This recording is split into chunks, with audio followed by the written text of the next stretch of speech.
ಎಲ್ಲ ಸದಸ್ಯರುಗಳಿಗೂ ತುಂಬ ಅಭಿನಂದನೆ ತರುತ್ತೇನೆ. ಯಾಕೆಂದರೆ ಇವತ್ತು ಭಾರಿ ಉತ್ಸಾಹದಿಂದ ಬಂದು ಓಟ್ ಆಗಿದೆ. ಈಗಾಗಲೇ 600 ಓಟ್ ಆಗಿದೆ 1000 ಓಟಲ್ಲಿ. ಅವರೇ ವಾರಂಟಿಯಾಗಿ ಬಂದು ಭಾರಿ ಉತ್ಸಾಹದಿಂದ ಓಟ್ ಹಾಕಿದ್ದಾರೆ. ಭಾರಿ ಶಾಂತಿಯುತವಾಗಿ ಓಟ್ ನಡೆದಿದೆ. ನಾನೊಬ್ಬ ಮಾಜಿ ಡೈರೆಕ್ಟ್ರು, ನಾನು ಉಪಾಧ್ಯಕ್ಷ ಆಗಿದ್ದೆ. ಈಗ ನಾನು ಈ ಕಡೆ ಸ್ಪರ್ಧೆ ಮಾಡ್ತಾಯಿಲ್ಲ. ನಮ್ಮದೊಂದು ಟೀಮ್ ಕಟ್ಕೊಂಡಿದ್ದೆ. ನಾವು 3 ಜನ ವಿರೋಧ ಆಯ್ಕೆ ಆಗಿದ್ದಾರೆ. ಇನ್ನು 9 ಜನ ನಾವು ಗೆಲ್ಸ್ಕೋಬೇಕು. ಅದು ಗೆಲ್ತೀವಿ ಅಂತ ಗ್ಯಾರಂಟಿನೂ ಆಗಿದೆ, ಅದರಲ್ಲಿ ಏನು ಡೌಟ್ ಇಲ್ಲ. ಅದೇ ಮುಂದೆ ನಾವು ಈ BMC ಸಹಕಾರ ಸಂಘನ ಒಂದು ಉನ್ನತ ಮಟ್ಟಕ್ಕೆ ತಗೊಂಡು ಹೋಗಬೇಕು. ಮತ್ತು ಈ BMC ಸಹಕಾರ ಸಂಘದಿಂದ ಈ ಭಾಗದಲ್ಲಿ ನ್ಯಾಯಬೆಲೆಂಗಿ ತಂದು ಉಪಯೋಗ ಆಗುವಂಥ ಮಾಡಬೇಕು. ಮತ್ತು ನಮ್ಮ ಸಂಘ ಸದಸ್ಯರ ಮಕ್ಕಳುಗಳು SLC PUCಯಲ್ಲಿ ಅತಿ ಹೆಚ್ಚು ಅಂಕ ಗಳಿಸಿರೋ ಮಕ್ಕಳುಗಳಿಗೆ ಪ್ರತಿಯೊಬ್ಬ ಪುರಸ್ಕಾರ ಅಂತ ಮಾಡಿ ಅವ್ರನ್ನೆಲ್ಲ ಸನ್ಮಾನ ಮಾಡಬೇಕು ಅಂತ ಒಂದು ಇದು ಮಾಡ್ಕೊಂಡಿದ್ದೀವಿ. ಮತ್ತು ಇನ್ನೂ ಹೆಚ್ಚಿನ ಶೇರ್ ಮಾಡಬೇಕು. ಈಗ ನಮ್ಮಲ್ಲಿ 1000 ಬಂದಿದೆ, ಅದಕ್ಕೆ ಇನ್ನೂ ಹೆಚ್ಚಿನ ಶೇರ್ದಾರರಿಗೆ ಮಾಡಬೇಕು. ಮತ್ತು SSP ಯೋಜನೆನ ಸುಮಾರು ಈಗಲೂ ಆಲ್ರೆಡಿ ಮಾಡ್ತಾಯಿದ್ದೀವಿ. ಅದನ್ನು ಇನ್ನೂ ಉನ್ನತ ಮಟ್ಟದ ಜಾಸ್ತಿ ಮಾಡಿ ಬಡವರಿಗೆ ಉಪಯೋಗ ಮಾಡಬೇಕು. ಎಲ್ಲಕ್ಕಿಂತ ಹೆಚ್ಚಾಗಿ ಒಂದು ಆರೋಗ್ಯ ಶಿಬಿರ ಮಾಡಬೇಕು ಅಂತ ನಾನು ತಂದವರು ಕೇಳ್ಕೊಂಡಿದ್ದೀನಿ. ಇದು ಎಲೆಕ್ಷನ್ ಆಗಿದೆ, ನಾವು ಗೆಲ್ತೀವಿ. ಅಧ್ಯಕ್ಷ ಉಪಾಧ್ಯಕ್ಷರನ್ನ ಮಾಡೇ ಮಾಡ್ತೀವಿ. ಸರ್, ಈಗ ಗೆಲ್ತೀವಿ, ನಾವು ಗೆದ್ದಾಗಿದೆ ಅನ್ನೋ ಥರ ಒಂದು ಅಭಿಮತನ ಮಾಡ್ತಾ ಇದ್ದೀರಾ. ಅದು ನಿಮ್ಮ ಕಾರ್ಯವೈಖರಿನ ಇಲ್ಲ ಯಾವ ಥರ ಸರ್? ನಾವು ಹಿಂದೆ ಮಾಡಿರೋ ಕಾರ್ಯವೈಖರಿ ಬಗ್ಗೆ ನಾವು ಮಾಡಿದ್ದೀವಿ. ಜನಗಳಿಗೂ ಅಷ್ಟು ಉತ್ಸಾಹದಿಂದಲೇ ಬಂದು ಓಟ್ ಮಾಡಿದ್ದಾರೆ. ಈ ಸತಿ ನಾವು ಕೊಟ್ಟಿರುವಂಥ ಮನೆ ಭೇಟಿ ಮಾಡಿದಾಗಲೂ ಇಲ್ಲ ಈ ಟೀಮ್ ಚೆನ್ನಾಗಿದೆ, ಈ ಟೀಮ್ ನಾವು ಓಟ್ ಯಾರು ನಿಮಗೆ ಕೈ ಕೊಡಲ್ಲ ಅಂತ ನಂಬಿಕೆ ಇದೆ. ನೀನೇ 6 ಗಂಟೆ 7 ಗಂಟೆಗೆ ಬರೋದು ಬಿಸಿಲು ಬರುತ್ತೆ, ನಾವು ಮಾಡ್ತೀವಿ. ನಾವು 9 ಜನ ಅಂತೂ ಹಾಗೆ ಆಗ್ತೀವಿ ಅನ್ನೋದು ಡಪ್ಲೇಟ್ ನಮ್ಮ ಇದಿದೆ. ಮಾಡಿದ ತಕ್ಷಣ ಒಂದು ಸಂಘನ ಜ್ವರ ಮತ್ತೆ DS ಶಿವಕುಮಾರ್ ಅಂತೇಳಿ ನನ್ನ ಹೆಸರು. ಆ್ಯಕ್ಚುಲಿ ಸಹಕಾರ ಸಂಘ ಈ ಸಂಘಕ್ಕೆ ನಾನು ಕಳೆದ ಸುಮಾರು 10 ವರ್ಷದ ಹಿಂದೆ ಸದಸ್ಯನಾಗಿದ್ದೆ. ಸುಮಾರು ವರ್ಷ ಜನರಲ್ ಬಾಡಿ ಮೀಟಿಂಗ್ ಅಂತೇಳಿ ಮಾಡ್ತಾನೆ ಇದ್ದರು. ಆಗ ನಾವೆಲ್ಲ ಕೆಲವು ಸಜೆಷನ್ನ ಕೊಡ್ತಾ ಇದ್ವಿ ಅವ್ರುಗಳಿಗೆ.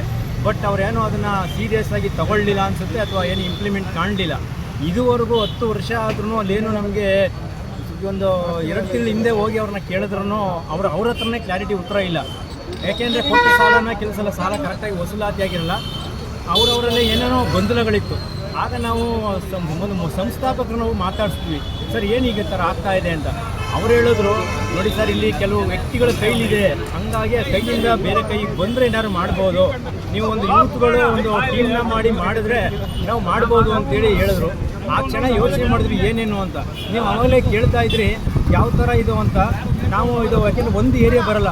ಸುಬ್ರಹ್ಮಣ್ಯ ನಗರ, ಹೆಬ್ಬಾಳ, ಸಂಕ್ರಾಂತಿ ಸರ್ಕಲಿಂದ ಹಿಡಿದು BMC ನಗರ, ಮೇಟಗಳ್ಳಿ, ಇಷ್ಟೆಲ್ಲ ಕವರ್ ಆಗ್ತದೆ. ಆಮೇಲೆ ಇಲ್ಲಿ ಒಂದೇ ಪಕ್ಷದವರಿಲ್ಲ, BJP, ಕಾಂಗ್ರೆಸ್, JDS ಅಂತಿಲ್ಲ, ಪಕ್ಷಾತೀತವಾಗಿ ಎಲ್ಲರೂ ಇದ್ದಾರೆ. ಹಂಗಾಗಿ ಇದೆಲ್ಲ ನಮಗೆ ಪ್ಲಸ್ ಆಯಿತು. ಮತ್ತು ಇದುವರೆಗೆ ನಾವು ಯಾರೂ ಸರಿಯಾಗಿ ಮೀಟ್ ಮಾಡಿಲ್ಲ. ಈ ಎಲೆಕ್ಷನ್ ಅಂತೇಳಿ ಮನೆಗೆ ಹೋದ್ವಿ. ಲಾಸ್ಟು 4-5 ದಿನದಿಂದ ಮನೆಗೆ ಹೋದ್ವಿ. ಆಗ ಅವರೆಲ್ಲ ಹೇಳ್ತಾಯಿದ್ರು, ಸರ್ ನಾವು ಬಂದಾಗ ಯಾರೂ ಕರೆಕ್ಟಾಗಿ ರೆಸ್ಪಾನ್ಸೇ ಮಾಡ್ತಿರ್ಲಿಲ್ಲ ಆಫೀಸ್ಗಳಲ್ಲಿ, ನಮಗೆ ಕೆಲವು ಏನಿದೆ ಮಾಹಿತಿಗಳೇ ಕೊಡ್ತಿರಲಿಲ್ಲ ಅಂದರು. ಇದೆಲ್ಲ ನೋಡಿ ನಮಗೆ ಆ ಪ್ಲಸ್ ಪಾಯಿಂಟ್ನ ನಾವು ಜನರ ಮುಂದೆ ಇಟ್ವಿ. ಈ ಜನರು ನಮಗೆ ಆಶೀರ್ವಾದ ಮಾಡ್ತಾರೆ ಅಂತ ಅಂದ್ಕೊಂಡಿದ್ದೀವಿ. ಸಹಕಾರ ಸಂಘದಲ್ಲಿ ನಡೆಯೋಕ್ಕೆ ಅವಕಾಶ ಇರಲಿಲ್ಲ. ಯಾಕೆಂತ ಹೇಳಿದ್ರೆ ಈ ಕಳೆದ ಒಂದು 10 ವರ್ಷದಲ್ಲಿ ಇದ್ದಂಥ ಆಡಳಿತ ಮಂಡಳಿ ಆರ್ಥಿಕ ವ್ಯವಸ್ಥೆಯಲ್ಲಿ ಯಾವ ರೀತಿ ತಂದರು ಅನ್ನೋದನ್ನು ನಾವು ಮೆಂಬರ್ಸ್ಗಳು, ನಾನು ಒಬ್ಬ ಮೆಂಬರು, ಕಳೆದ 10 ವರ್ಷದಿಂದ ಮೆಂಬರ್ ಆಗಿದ್ದೇನೆ. ಈ 10 ವರ್ಷದಲ್ಲಿ ಅವರ ಆಡಳಿತನ ನೋಡಿದ್ವಿ. ಇದರ ವಿರುದ್ಧ ದಂಗೆ ಎದ್ದು ನಾವು ಇದು ಚುನಾವಣೆ ನಡೀಲೇಬೇಕು ಅಂತೇಳಿ ಕಳೆದ ವಾರ್ಷಿಕ ಮಹಾಸಭೆಯಲ್ಲಿ ನಾವು ಅವ್ರಿಗೆ ಕ್ಲಿಯರಾಗಿ ಇನ್ಫಾರ್ಮ್ ಮಾಡಿದ್ವಿ. ಏನಂತ ಹೇಳಿದ್ರೆ, ನೀವು ಇಲ್ಲಿ ಕೋರ್ಡಿನೇಷನ್ ಇಲ್ಲಂತೆ ಒಬ್ರಿಗೊಬ್ರು ಡೈರೆಕ್ಟರ್ಗಳೇ ಕಚ್ಚಾಡೋಕ್ಕೆ ಶುರು ಮಾಡಿದ್ರು. ಏನಕ್ಕೆ ಅಂತ ಹೇಳಿದ್ರೆ ಅವ್ರಿಗೆ ವೈಯಕ್ತಿಕವಾಗಿ ಏನೇನಿಂತ ಗೊತ್ತಿಲ್ಲ.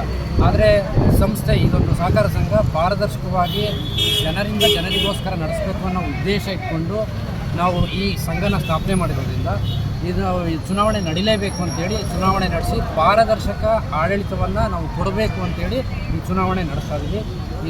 ಈಗ ನಾವೇನು ಒಂದು ತಂಡ ಕಟ್ಟಿದ್ದೀವಿ, ಆ ತಂಡ ಗೆಲುವು ಸಾಧಿಸೋದ್ರಲ್ಲಿ ಯಾವುದೇ ರೀತಿ ಸಂದೇಹ ಇಲ್ಲ. ಯಾಕಂತ ಹೇಳಿದ್ರೆ ಇದ್ದದ್ದು 1020 ಜನ ಮೆಂಬರ್ಸ್ ನಮಗೆ ವೋಟಿಂಗ್ ಪವರಲ್ಲಿ ಸುಮಾರು ಒಂದು 50% ಆಗಿದೆ ಅಂತ ಹೇಳಿದ್ರೆ ನಮಗೆ ತುಂಬ ಖುಷಿ ಆಗ್ತದೆ. ಶಂಕರ್ ಅಂತ, ನಾನು ಅಭ್ಯರ್ಥಿ.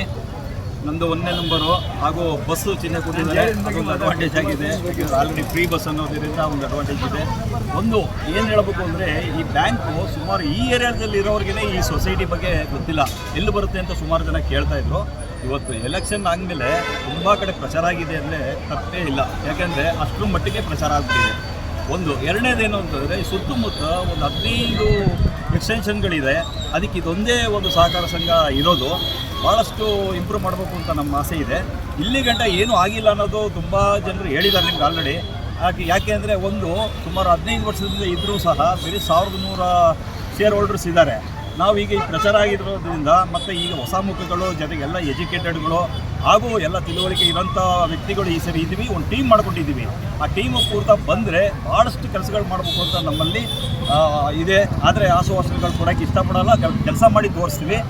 ಒಂದು ವಿಚಾರ ಏನಂತಂದರೆ, ನಮ್ಮದು ಈ ಸ್ಟ್ಯಾಂಪ್ ಅಂದ್ಬಿಟ್ಟಿದ್ದೇನೆ, ತುಂಬ ಈ ಏರಿಯಲ್ಲಿರೋರೆಲ್ಲ ಒಂದು ಬಾಂಡ್ ಪೇಪರ್ ತಗೋಬೇಕು ಅಂದರೆ ಸಿಕ್ಕಾಪಟ್ಟೆ ದೂರ ಹೋಗಬೇಕಾಗತ್ತೆ.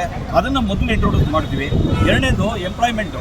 ಏನಕ್ಕೆ ಅಂದರೆ ಸುತ್ತಮುತ್ತ ಎಲ್ಲ ಕೈಗಾರಿಕೆ ಕ್ಷೇತ್ರಗಳು ಇರೋದ್ರಿಂದ, ನಾವು ಹತ್ತಿರದಲ್ಲಿ ಇರೋದ್ರಿಂದ ಅವ್ರಿಗೆ ತುಂಬ ಜನಕ್ಕೆ ಅದನ್ನು ಎಂಪ್ಲಾಯ್ಮೆಂಟ್ ಯೋಜನೆ ಮಾಡಬೇಕು ಅಂತ ಆಸೆ ಇದೆ. ಇದ್ರ ಜೊತೆಗೆ ಅವಾಗ ನಮಗೆ ಆಟೋಮೆಟಿಕ್ ಮೆಂಬರ್ಶಿಪ್ಪು ಬರುತ್ತೆ, ಇದು ಬರುತ್ತೆ.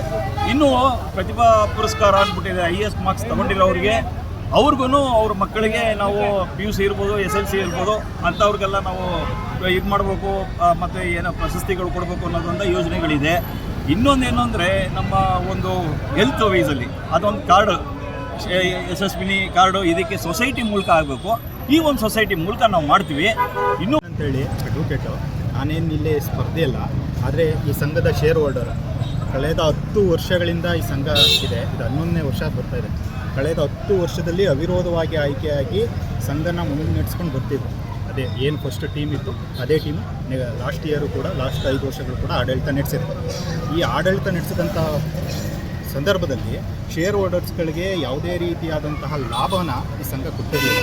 ಮತ್ತು ಶೇರ್ ಹೋಲ್ಡರ್ಸ್ ಏನಿದ್ದಾರೆ ಅವರ ವಿಶ್ವಾಸನ ಗಳಿಸೋದ್ರಲ್ಲಿ ವಿಫಲ ಆಗಿತ್ತು. ಲಾಸ್ಟು ವಾರ್ಷಿಕ ಸಭೆ ನಡೆದಂಥ ಸಂದರ್ಭದಲ್ಲಿ ಎಲ್ಲ ಶೇರ್ ಹೋಲ್ಡರ್ಸು ಕೂಡ ಒಮ್ಮತದಿಂದ ಹೇಳಿದರು, ಯಾವುದು ಬಾಡಿ ಇತ್ತು ಅದನ್ನ ಡಿಸಾಲ್ವ್ ಮಾಡಿ ಹೊಸದಾಗಿ ಎಲೆಕ್ಷನ್ ಮಾಡಬೇಕು, ಹೊಸದಾಗಿ ಆಯ್ಕೆ ಆಗಬೇಕು ಅನ್ನೋದನ್ನು ಹೇಳಿತ್ತು. ಜನರಲ್ ಬಾಡಿಲಿ ಒಪ್ಕೊಂಡಂಥವ್ರು ಆಮೇಲೆ ಬಂದು ಯಾರೂ ರಾಜೀನಾಮೆ ಕೊಡಲಿಲ್ಲ.